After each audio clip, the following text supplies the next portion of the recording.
Hello all, I have a question for you. What to do if you don't have a pulse oximeter, and how do you assess the oxygen level in the body? So watch the video till the end to understand how to assess the oxygen level without a pulse oximeter. I am Dr. Dheeraj Masapu. I am anesthesiologist subspecialized in neuroanesthesiology, and in this video I'd be covering very interesting topics like silent hypoxia.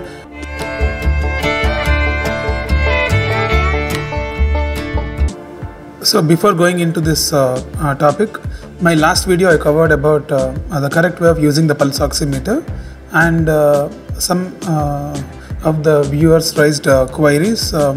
So the most common query is that each time when they check, they're getting a different value. So how should someone rely when the number is changing? That is the question.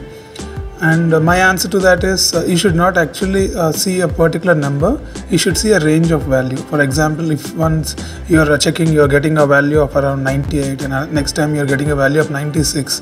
So both are okay. You're in a range of 96 to 98 or 99. So that is one thing. And second important thing is, as I mentioned in my previous video, a correct value will always have a good plethysmographic waveform. The waveform is a kind of a pattern of waves which will be coming with each heartbeat. So only when the waveform is there, you need to rely on that number. That is the most important thing which I told in the last video. During my anesthesiology training, I was doing rounds in the intensive care with my professor one day, and my professor asked me to examine a particular patient. Then immediately I saw towards the monitor and told that the oxygen level is low and his BP is low. So this patient might be having so and so problem. I tried to explain in the same way to my professor. My professor smiled at me and told that first you need to examine the patient and you need to physically see what is wrong with him in different areas and parts. There are certain patterns for that, and after which you have to rely on your monitors and your investigations and everything. So most important lesson in medical training is that you need to examine the patient first, look for the clinical signs, and then you need to correlate them with the technology or monitors or investigations, whatever you have. So we all know that the coronavirus is in a community spread phase now, and it is spreading in different nations and different countries. And at present, today there are around 19 to 20 million people actively infected with corona throughout the world.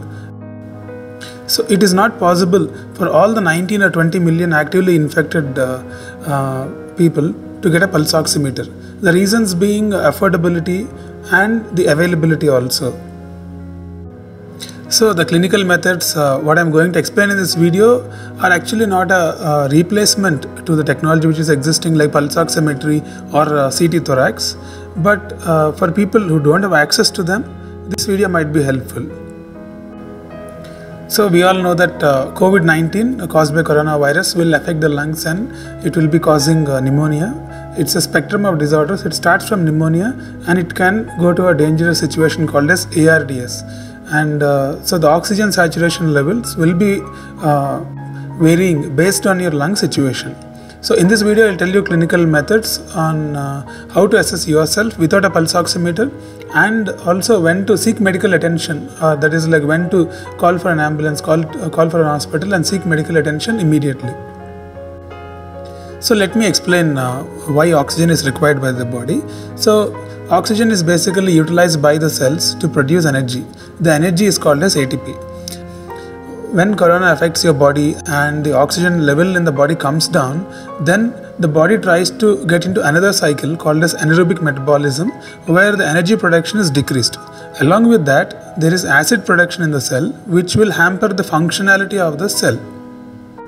So the oxygen level coming down in the body is called as hypoxia, and whenever the hypoxia is actually divided into three varieties: mild hypoxia, moderate hypoxia and severe. So milder variety actually we can manage in the home. So what happens is, in the mild hypoxia, you'll get symptoms like headache, and you'll also have, some people will have anxiety and restlessness can be there. and at the same time, if you check the pulse rate, so you can actually calculate the pulse rate by touching here. And if you can measure the pulse rate, normal pulse rate will be around 70 to 80 beats per minute. It will go above 110. And also, if you have a blood pressure, automatic blood pressure monitor, if you check the blood pressure at that point of time, it will be slightly high. It also depends on what your baseline blood pressure is. If your baseline blood pressure is around 130, 140, it will cross 150, 160 during the times of mild hypoxia. So now we are entering a serious area where moderate hypoxia. So in moderate hypoxia, what happens is your body tries to respond in a different way. Like it tries to increase the respiratory rate. Then how many times you are breathing in a minute is called respiratory rate. Normally, any person breathes between 12 to 14 in a minute. So if the respiratory rate is going up, you can measure it, how many times a person is breathing. And if it is going up above 18 or 20, then you should be little worried. It is called tachypnea. And what your body is trying to do is, it is trying to take more oxygen, since the oxygen level in the body is coming down. That is what it is trying to do. It is trying to help you. So that is the important sign you need to catch. And if any patient, if they are having a high respiratory rate, then immediately you need to alert the medical system, and you need to, those kind of patients need to be managed in hospital setup with oxygen and whatever different methods will be available. And also, along with this, if you also have air hunger, it is called dyspnea. Air hunger means they will feel like taking more air. So that is one more clinical sign which shows that moderate hypoxia is already setting in. And if you measure the oxygen saturation at that level, it will be between 88 to 94. So that is the area where you need to go to hospital. So let me tell you briefly how actually body increases the respiratory rate, just for your understanding. So what happens is, when the oxygen level comes down in your body, it will be detected by a receptor which is located in the blood vessels of your neck. It is called as a peripheral chemoreceptor, and that receptor will send signals to a part of a center in the brainstem, which is located in the back of your brain, and it is called as a respiratory center, and that actually sends the signals to the muscles of the chest to breathe faster. So that is how body tries to compensate for low oxygen level. So that is an important sign you need to pick up.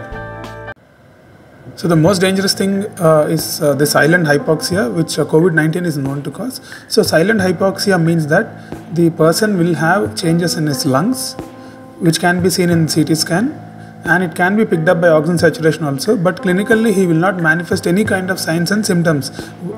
What I was explaining all this time, like the respiratory rate will be normal, and he'll be pretty comfortable with the lung situation, and he will not have any kind of anxiety or restlessness, sweating, nothing he will develop. So that kind of situation is called as silent hypoxia. So what happens in silent hypoxia is that your body is adapted to low oxygen in that period of time, and it is not showing any kind of symptoms. So I will tell you how to identify the silent hypoxia.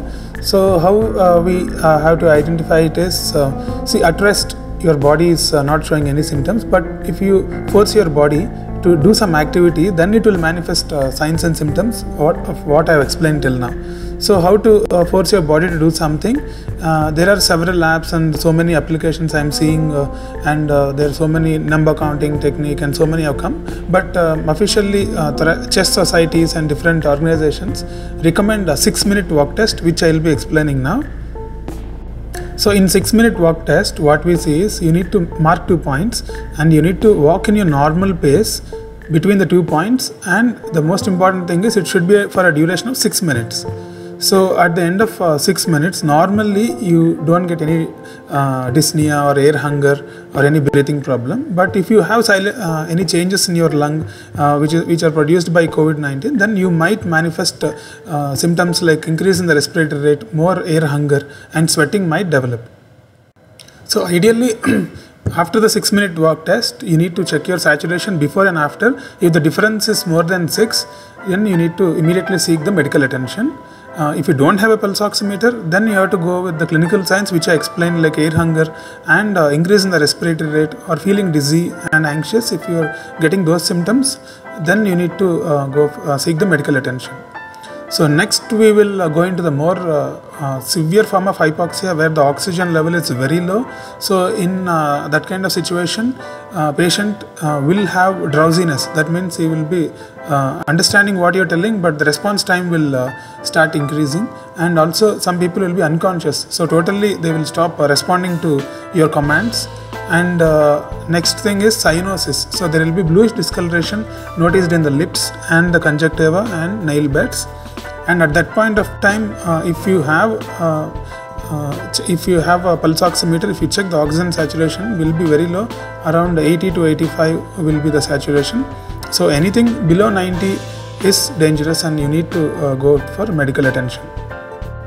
So little bit I want to tell about cyanosis. So cyanosis is nothing but bluish discoloration of the conjunctiva. Most commonly we see the lips, nail beds and the palpebral conjunctiva, and if the oxygen is coming down in the body, the hemoglobin usually loses the oxygen and it will become bluish in color. The blood will be bluish in color, which will be seen in the conjunctival tissue easily. So you need to take this sign very seriously. If this is happening, then much time is not there. The person who has reached this stage might have only few hours. Before that, we need to put him on ventilator to save the life. So till now I discussed about different signs and symptoms and clinically how to know whether mild hypoxia, moderate hypoxia, severe hypoxia, and when to alert. So overall, when to alert is moderate hypoxia, you need to alert the medical and you have to seek medical attention. And mild hypoxia, you can plan to manage in your home, since the availability of beds has become issue in the country and worldwide. And along with this, there are some other signs and symptoms like nasal flaring, use of accessory muscles of respiration, but those things are very difficult for a common person to do. That is why I didn't explain them in detail. I hope you like the video, and please share to your friends and family if you feel this video will help them. And in my next video, I would be covering what essential equipments you need to buy and keep in your home to protect yourself from COVID-19.